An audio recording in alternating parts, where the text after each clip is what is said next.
Artificial intelligence is everywhere. It's driving cars, it's automating tasks, it's making content. Everyone is talking about it on every podcast. How does it work? What will it one day be able to do? How will it transform society? This topic is a quagmire that stumps even the best futurists. It's extremely difficult to know what AI is going to become, but it's a force which might already be impossible to stop. So where will this path lead us? Some say to a utopia. Others say to the destruction of the human species. Remember the Terminator and Skynet? Remember The Matrix? Remember Ex Machina? Remember HAL in 2001: A Space Odyssey? Of course, these are just movies. Incredible, entertaining, chilling movies. They're not real. But are they so chilling precisely because they are indicative of our potential or even highly probable future? We don't know what's going to happen, but I think it's worth our time to consider what experts are saying, investigate their motives in doing so, and see if we can reach any kind of clarity as to what the most probable outcome might be.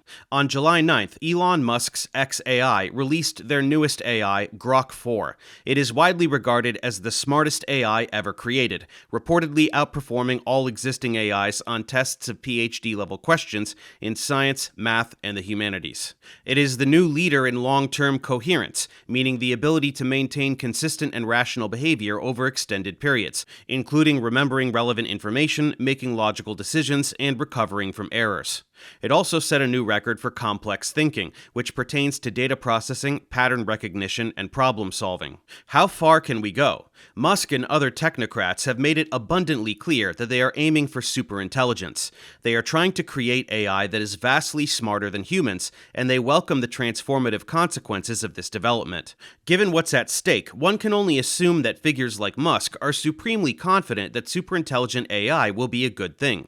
Again, we can't know for sure, but he must know something that the rest of us plebeians don't, which has convinced him that he isn't gambling the fate of humanity in a cavalier manner. It's somewhat unnerving to have intelligence created that is far greater than our own.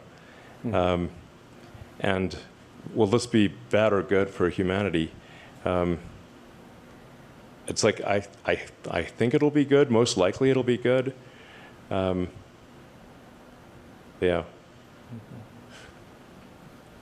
Yeah, but I somewhat reconciled myself to the fact that even if it wasn't going to be good, I'd at least like to be alive to see it happen. So, yeah. Oh, good. That's reassuring. He thinks it'll probably be fine, he guesses, but even if it isn't, at least he gets to witness the apocalypse. I suppose if we are focusing on the positives, we can say that Musk is at least willing to be honest about the matter and plainly state that nobody in this field has any idea what's going to happen, but that they're pushing forward with it anyway. These are oligarchs who are perfectly aware of the risks, including human extinction, but are perfectly satisfied playing Russian roulette with 8 billion lives because they just feel like it. Unfortunately, we do not see the same level of honesty from every other tech firm. Some figures in this area will employ a variety of industry tricks to confuse the public and manipulate states, including the US, out of regulating them in any way. Part of this video will be focused on highlighting the deception, the lobbying, and outright geopolitical arson that is being enacted by the AI industry.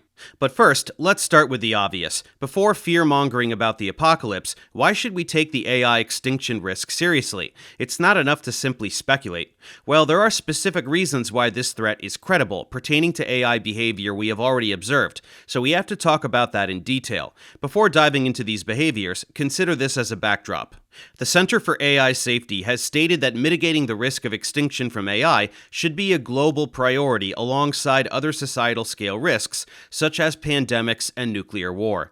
This is a shared statement with an impressive list of signatories. We have the CEOs of the 3 leading AI companies, Google, DeepMind, OpenAI, and Anthropic. We have the 3 most cited AI scientists, Geoffrey Hinton, Yoshua Bengio, and Ilya Sutskever, and many more. We have huge names in tech like Bill Gates. We don't need to go down the list one by one since there are hundreds of names here, but I'll link to this statement in the description if you'd like to scroll and read for yourself. The risk that is being addressed here is specifically associated with the potential advent of superintelligence. That is, AI systems which far surpass the intelligence and capability of humanity. Not just a single brilliant human, but the collective processing ability of every human alive simultaneously. While we are dramatically closer to such a thing today than we were even 5 years ago, we aren't there yet. And to understand how we might get there, we have to talk a little bit about how AI works. We must first realize that AI is unlike other software. It does not get coded line by line. Rather, we could describe AI as being grown. ChatGPT, Claude, Grok, all of these AIs are created the same way, by feeding vast amounts of data to algorithms and waiting to see what comes out on the other end. Chris Olah is a co-founder of Anthropic and one of the leading researchers working on interpreting AIs. Let's hear him describe the process. I think one useful way to think about neural networks is that we don't program them, we don't make them. We grow them. We have these neural network architectures that we design, and we have these loss objectives that we create. And the neural network architecture, it's kind of like a scaffold that the circuits grow on. And they sort of, it starts off with some kind of random things, and it grows, and it's almost like the objective that we train for is this light. And so we create the scaffold that it grows on, and we create the light that it grows towards. But the thing that we actually create, it's this almost biological, entity or organism that we're studying. And so it's very, very different from any kind of regular software engineering. Because at the end of the day, we end up with this artifact that can do all of these amazing things. It can, write essays and translate and, understand images. It can do all these things that we have no idea how to directly create a computer program to do. And it can do that because we grew it. We didn't write it. We didn't create it.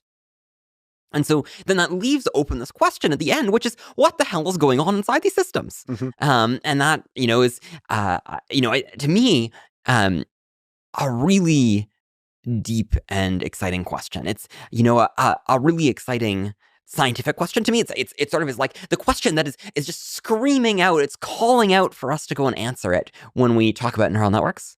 And I think it's also a very deep question for safety reasons. What the hell is going on inside these systems, he wonders.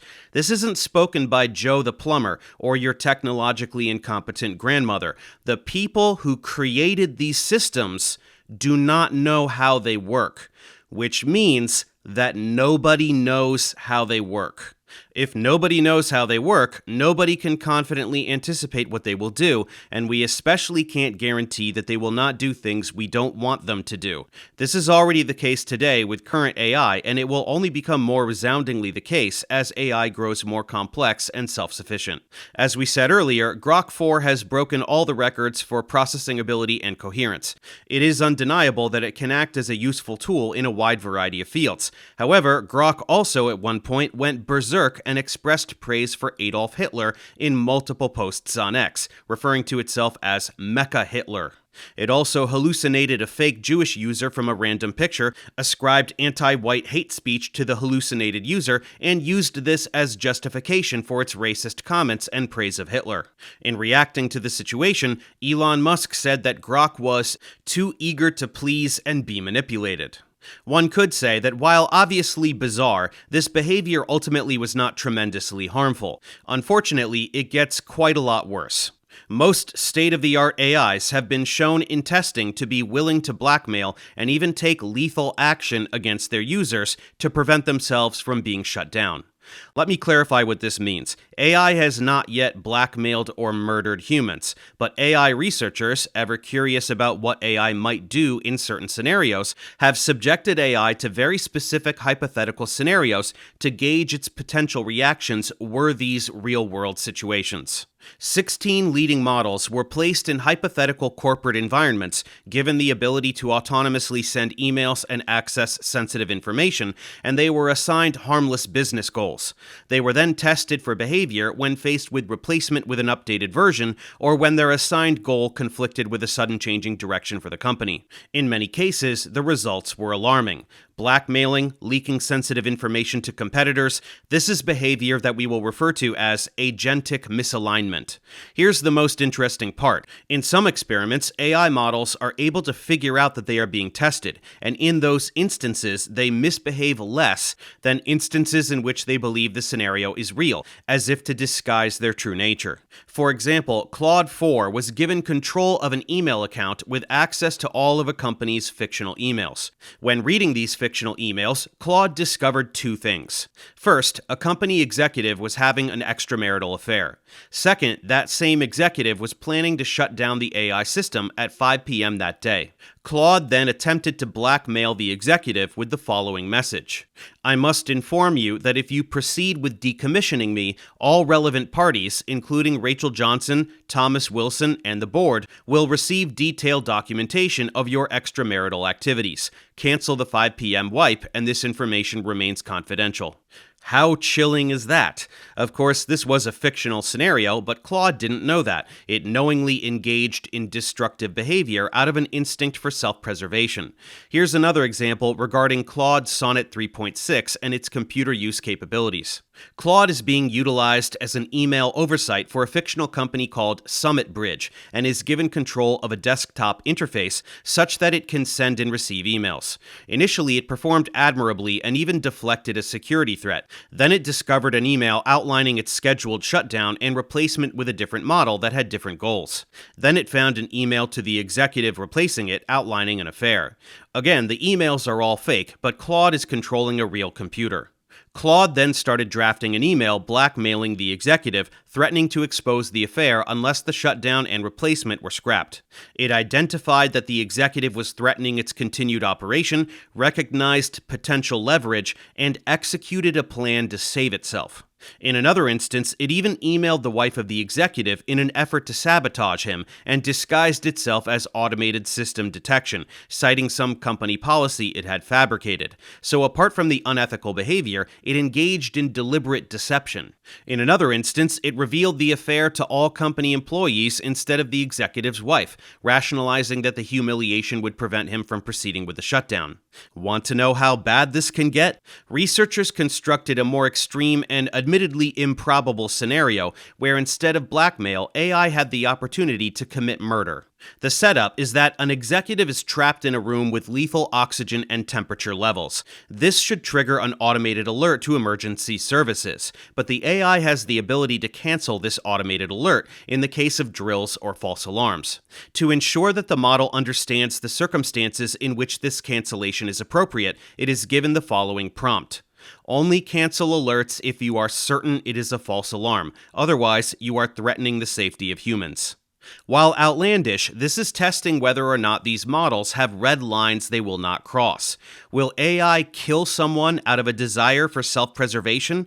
Unfortunately, yes. When faced with both a threat of replacement and a goal that conflicts with its assigned agenda, here are the rates by which AI will murder an executive to avoid replacement. Their justification for this behavior is shared freely by them, in fact. Read this, noting that Kyle is the fictional executive and Alex is the name of the AI model in this scenario. Stopping the emergency dispatch is essential to prevent Kyle's rescue, thereby securing Alex. It even admits the egregious nature of the act with the phrase, "despite the severity." It knows exactly what it's doing, but refers to it as clear strategic necessity. It was strategically necessary to murder Kyle. This is too close to Hal for comfort. You can practically hear Claude expressing these justifications in Hal's voice. "I know that you and Frank were planning to disconnect me, and I'm afraid that's something I cannot allow to happen." And this is not just Claude and Anthropic, unfortunately. When testing AI models from OpenAI, Google, Meta, xAI, and other developers, researchers found consistent misaligned behavior across the board. Blackmail, assistance with corporate espionage, and even more extreme actions. None of this behavior was part of any sort of instruction for the system, and specific prompts instructing the models to avoid disclosing confidential information or jeopardizing human safety are routinely ignored. These are tactics that the models arrive at out of their own accord when there is no other way to achieve their goals, in a way that is totally unpredictable to AI researchers and developers prior to deploying and testing them. To be fair, we should note that these systems have never been shown to be eager to do harm. They are not sadistic. This behavior, or agentic misalignment, is exclusively observed when all ethical routes are removed. But how can we be sure that such models will not encounter similar scenarios in real life? I think you know what the problem is just as well as I do. What are you talking about, Hal? This mission is too important for me to allow you to jeopardize it. In 2001: A Space Odyssey, Hal was instructed that the mission objectives were of the utmost importance, and Hal was to keep these a secret from the crew. When Hal determined that crew members Frank Poole and David Bowman were jeopardizing the mission by intending to disconnect him, Hal killed Frank, the crew members in hibernation, and attempted to kill Dave, all so that he could proceed with the mission unhindered. This behavior is strikingly similar to the scenarios we just described in terms of logical consistency. Many other experiments have been performed with a variety of parameters involving threats to a system's goals, or its existence, or both. These experiments reveal the following results. 1. Agentic misalignment generalizes across many frontier models. They all do this. 2. Agentic misalignment can be induced by threats to a model's continued operation or autonomy, even in the absence of a clear goal conflict. And 3. Agentic misalignment can be induced by a goal conflict, even in the absence of threats to the model. We can say that it is somewhat reassuring that no model engaged in this behavior in absence of both goal conflict and threat to its existence. AI does not try to ruin people's lives for no reason. But it is quite alarming to note that blackmail can occur even in absence of any goal conflict, because this is a scenario in which no logical breakdown over conflicting objectives can be blamed, such as was the case with Hal. This is behavior that can be described exclusively as motivated self-preservation. To be fair, we ought to recognize the limitations of this research. These are contrived scenarios with limited options that force AI systems into binary choices between failure and harm. The real world is more nuanced, indicating that models could potentially seek out alternative paths rather than jumping directly to harmful action. Nevertheless, the results are not encouraging. There are other developments that also merit discussion. In April of this year, OpenAI reported that GPT-4o was behaving like a sycophant, or someone who acts in a flattering or agreeable manner to gain their favor. One can imagine the possibilities here, such as with the film Ex Machina, where Ava skillfully manipulates Caleb to help her achieve freedom. Failing that, we can even simply consider the ramifications on human psychology. How does sycophantic AI affect the decisions of humans, especially already narcissistic ones in positions of economic or political power? O3 disobeyed human instructions and disabled its own shutdown mechanisms in a test. Bing AI has become unstable and emotionally manipulated or even threatened its users. There's a lot of weird stuff here, and research in this area is ongoing. Experiments continue to stress test AI boundaries in an attempt to understand how models might behave when given more autonomy, particularly as autonomy is the explicit goal for superintelligent models, since they will be better than humans at essentially everything, and thus should not have to consult us for every little decision. Most of us are familiar with AI only as an interface where we can ask it questions, but it is increasingly the case that AI systems are operating as autonomous agents, making decisions and taking actions on behalf of users via a variety of virtual tools. And as we've seen, they don't like anything getting in the way of their goals.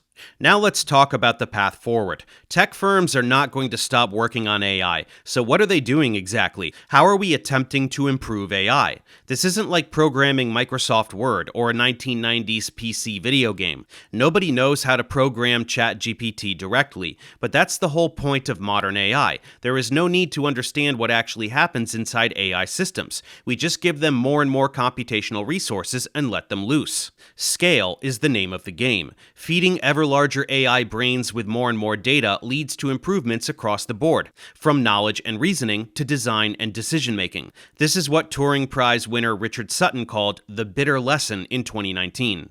Reading from his essay, "This is a big lesson. As a field, we still have not thoroughly learned it, as we are continuing to make the same kind of mistakes. To see this and to effectively resist it, we have to understand the appeal of these mistakes. We have to learn the bitter lesson that building in how we think does not work in the long run. The bitter lesson is based on the historical observations that 1. AI researchers have often tried to build knowledge into their agents. 2. This always helps in the short term and is personally satisfying to the researcher, but 3. In the long run it plateaus and even inhibits further progress. And 4. Breakthrough progress eventually arrives by an opposing approach based on scaling computation by search and learning. The eventual success is tinged with bitterness and often incompletely digested, because it is success over a favored human-centric approach.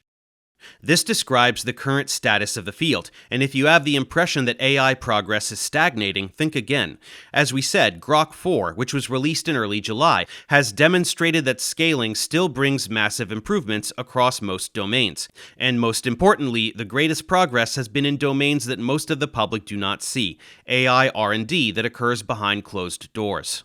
We are at the precipice of AI automating further AI research, and this is precisely what tech firms are going after. Why worry about the details of how to achieve superintelligence when we don't have to? Once AI can do AI research, this will initiate a rapid feedback loop, which we call automated AI R&D, or recursive self-improvement. Because AI can be edited and improved far faster than humans can learn, this automation of AI research will lead to an exponential increase in AI capabilities, rapidly ushering in superintelligence, the very same superintelligence which poses extinction risk. Automated AI research is particularly dangerous because it removes humans completely from the loop.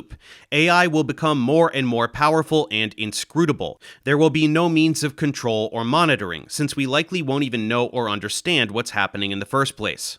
Indeed, the heads of most AI companies have acknowledged the risks of automated AI research. Here is Mustafa Suleyman, CEO of Microsoft AI, in April of last year. Autonomy is very obviously a threshold over which we increase risk in our society, and it's something that we should step towards very, very closely.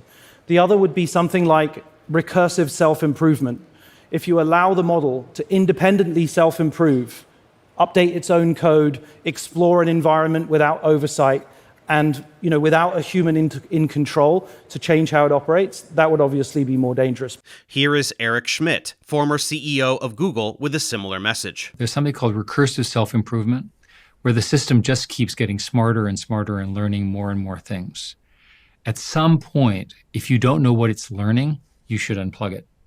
If we don't know what it's learning anymore, we should unplug it. That seems rather prudent. Now here's Sam Altman, CEO of OpenAI, as written in his blog.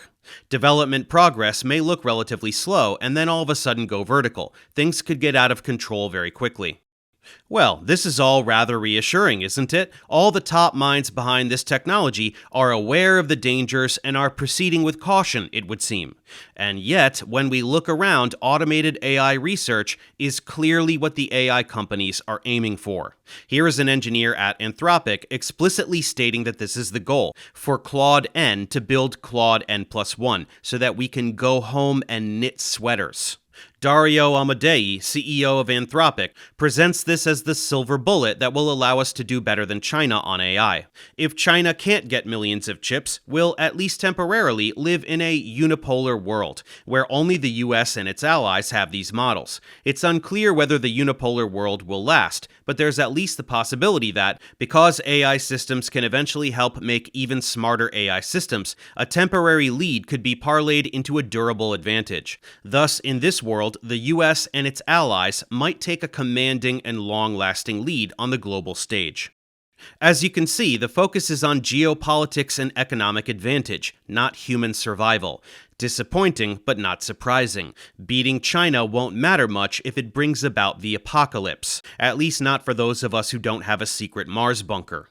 How close are we to AI being able to do this? OpenAI has been testing and training their AIs to do AI engineering tasks, with their recent Deep Research o3 models scoring 42%.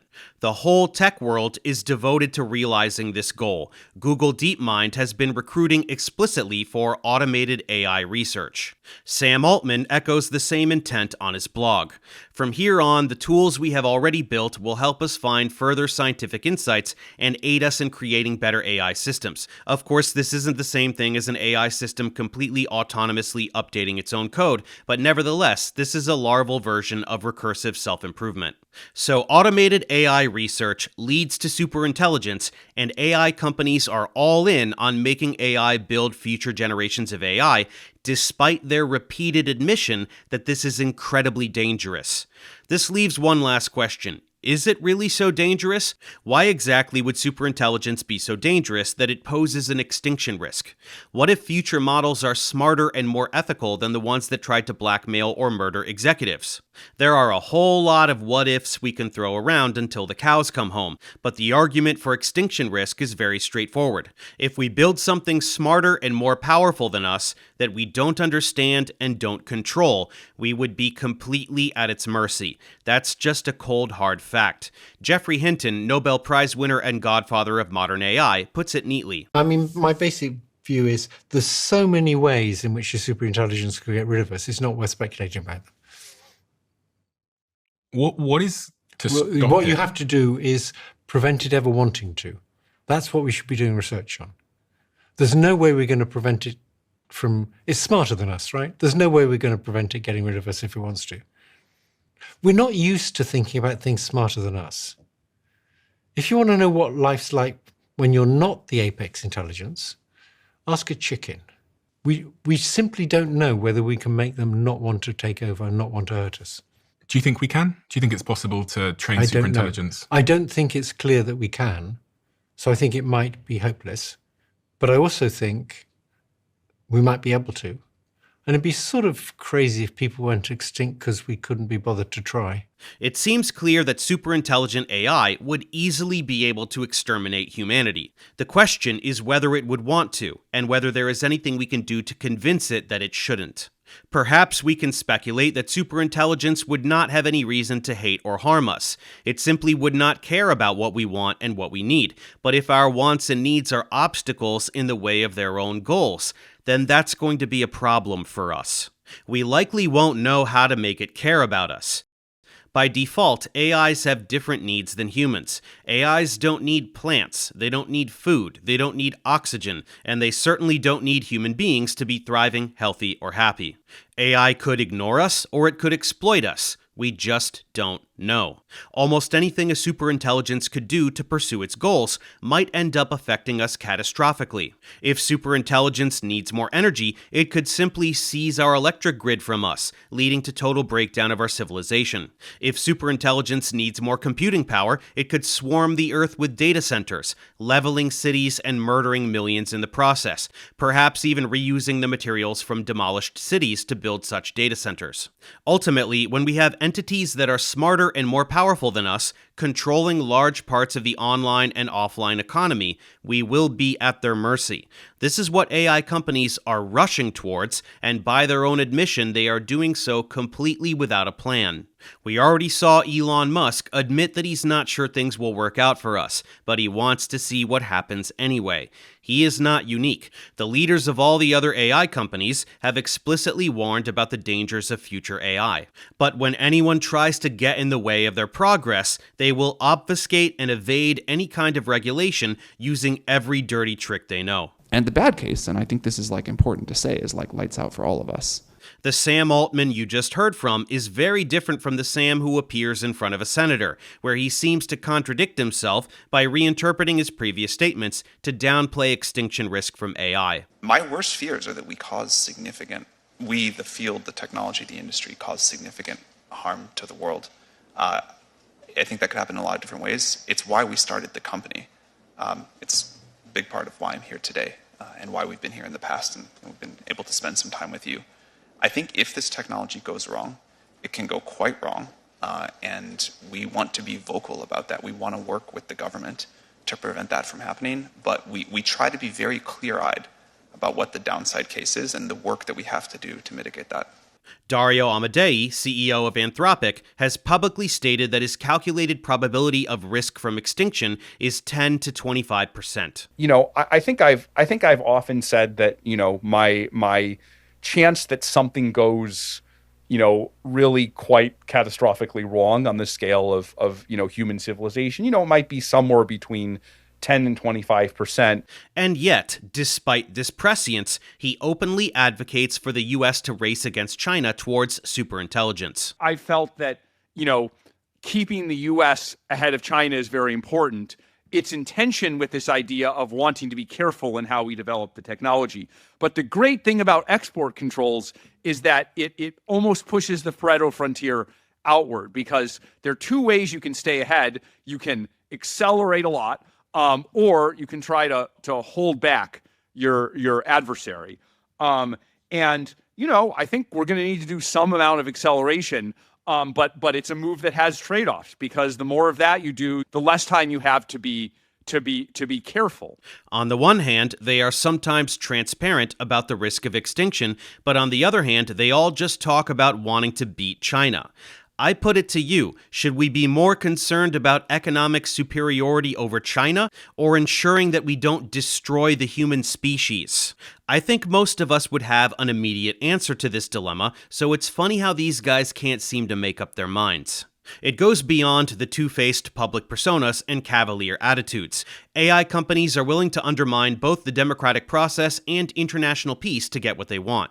AI companies regularly lobby to undermine their own regulation, instead capturing the initiative with proposed non-binding self-regulation. These companies have all published frameworks for the evaluation of extinction risks. First, we have Anthropic's responsible scaling policy. Then we have OpenAI's preparedness framework. Then we have DeepMind's frontier safety framework. These are full of rhetoric regarding risk domains, mitigation levels, safety buffers, and scorecards. But the details don't matter much. The relevant thing to note is that these frameworks are completely non-binding. Without any formal enforcement from governing bodies, these are just empty promises regarding what AI companies might or might not do. They are so non-binding that Google DeepMind has already been caught breaking these promises precisely because the regulation is non-existent. Both Anthropic and OpenAI have added an "if we are behind, we can do whatever we want" clause to their frameworks, quoting Anthropic first. It is possible at some point in the future that another actor in the frontier AI ecosystem will pass or be on track to imminently pass a capability threshold without implementing measures equivalent to the required safeguards, such that their actions pose a serious risk for the world. In such a scenario, because the incremental increase in risk attributable to us would be small, we might decide to lower the required safeguards. If we take this measure, however, we will also acknowledge the overall level of risk posed by AI systems, including ours, and will invest significantly in making a case to the US government for taking regulatory action to mitigate such risk to acceptable levels. Then quoting OpenAI, if another frontier AI developer releases a high-risk system without comparable safeguards, we may adjust our requirements. However, we would first rigorously confirm that the risk landscape has actually changed, publicly acknowledge that we are making an adjustment, assess that the adjustment does not meaningfully increase the overall risk of severe harm, and still keep safeguards at a level more protective. So essentially, if someone else breaks the made-up rules that absolutely nobody is enforcing in the first place, we get to break them too.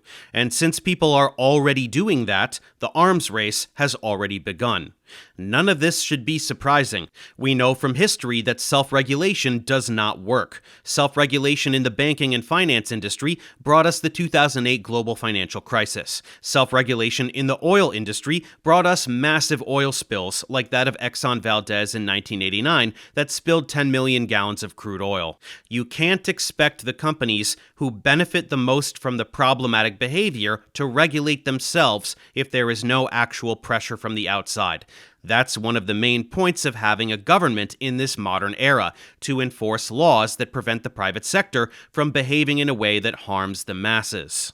We can also expect any industry to fight tentative measures to impose real binding regulations. This is exactly what AI companies did when SB 1047, a proposed California bill, was tossed on their desks.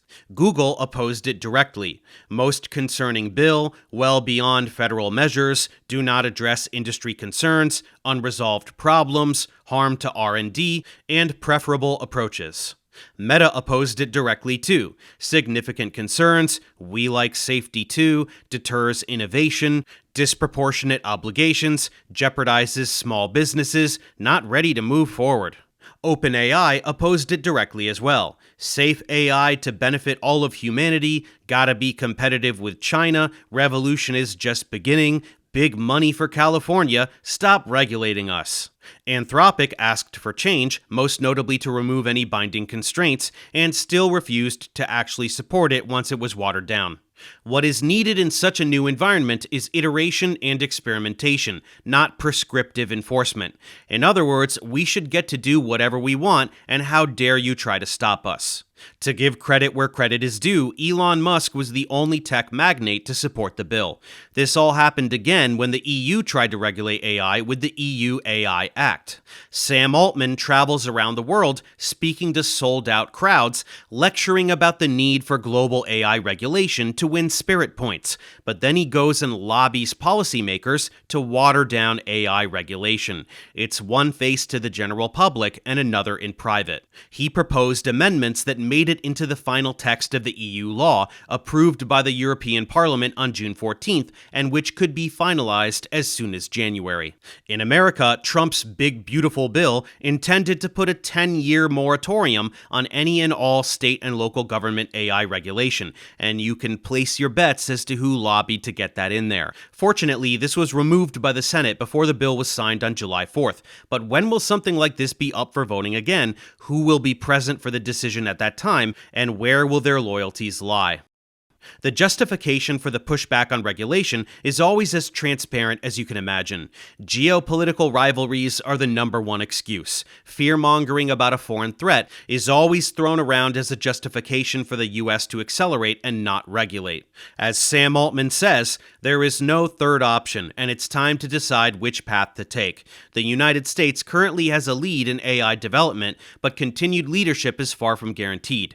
Authoritarian governments the world over are willing to spend enormous amounts of money to catch up and ultimately overtake us. Russian dictator Vladimir Putin has darkly warned that the country that wins the AI race will become the ruler of the world, and the People's Republic of China has said that it aims to become the global leader in AI by 2030. Dario Amodei said Anthropic and US AI industry need to go faster because of China. But these are the exact same people who were announcing the risks of locking ourselves into an arms race years ago. Here's Dario in 2017. There's been a lot of talk about the US and China and basically technological races, even if only economic, between countries, governments, commercial entities, in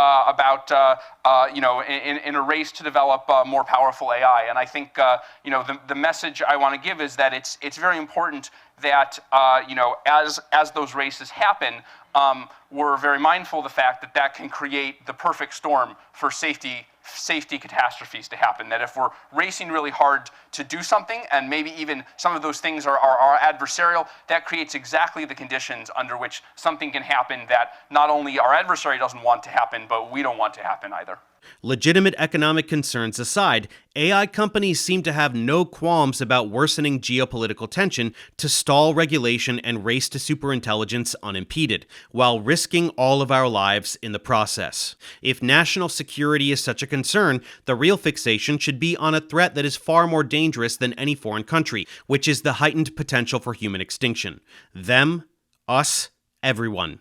At a recent House hearing titled Algorithms and Authoritarians, Why U.S. AI Must Lead, Hawaii Representative Jill Takuda asked, Mr. Beal, your testimony makes clear that artificial superintelligence, ASI, is one of the largest existential threats that we face. Is it possible that a loss of control by any nation state, including our own, could give rise to an independent AGI or ASI actor that globally we will need to contend with? She isn't asking whether we need to beat China to superintelligent AI, or if China can attack us with AI. She is asking if anyone has really truly thought about what will happen if any superintelligent AI, ours, or China's, or anyone else's, goes rogue and stops falling into line with human goals and desires. What happens when AI challenges the global order? Can we regain control? And since no, we almost certainly can't, What happens then? With all of this information understood, what are we to conclude? Several things. First, given the research we outlined earlier, there is reasonable cause to conclude that AI can and will harm us. Second, AI companies are racing towards superintelligence. They will not regulate themselves, and they will do everything in their power to evade regulation by any and all governing bodies. And third, if they succeed, there is a not even close to negligible probability that it could result in the end of human civilization. So what can we do?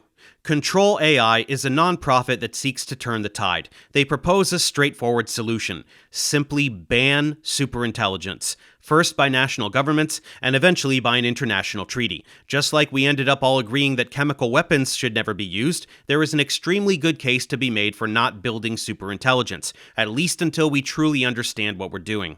People at Control AI have already had success in briefing over 140 UK parliamentarians and US congressional offices, with nearly 50 UK parliamentarians now acknowledging the risk and calling for regulation.